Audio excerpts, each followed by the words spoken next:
of the dying process. The process of death is a very, very beautiful experience. People needlessly fear death because they have no idea about it. They think it is something terrifying, that they are going to go extinct, vanish, disappear. Nobody ever dies. And the dying process itself is very, very beautiful. And at the end of it, you feel tremendously liberated. You would see your own body there. And for some time, you don't even know you are dead because you can hear voices. That is, you don't physically hear the voices, but you can hear the thought. But it will appear as a voice. You could see quite clearly, though the seeing is somewhat different. It is much faster. You could see it's a kind of rounded vision. So all senses are quite intact. The trouble starts when you try to touch people. You find that your hands are moving into their bodies. That's when doubt could emerge as to whether I am dead.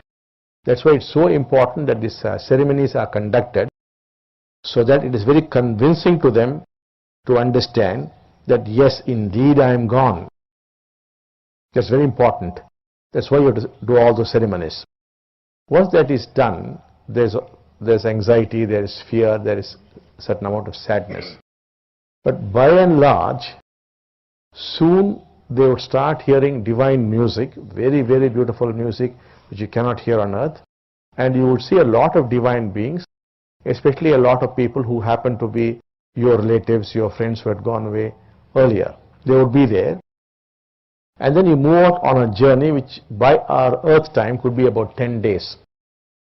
And en route you visit several other lokas, what we call lokas. There are about 21 of them.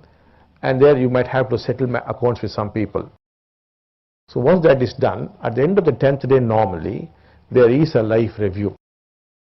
That's why the Hindu ceremonies are so structured that it would coincide with the life review. And what these ceremonies are telling is, you are now going to meet the Lord, you are now going to meet the light, ask Him for mukti. Because during the life review, whatever you ask for is granted. That's the secret. That's why people here come for what are called Moksha yajnas, where they would ask me in person, and I say yes. And these scenes are replayed to them there. And without forgetting, they would say, now Bhagavan, now, oh great Lord, whatever it is, please give us moksha. And then instantly it is given. But then let us say those thoughts are not there. You would be reviewing your own life in their presence, and you would pass judgment on yourself. Like you have been judging people here. That's why we tell, please do not judge. The way you judge others, you would be judging yourself. Generally you tend to be harsh on people. The same harshness you would use on yourself, and then could begin your journey to heaven or to hell.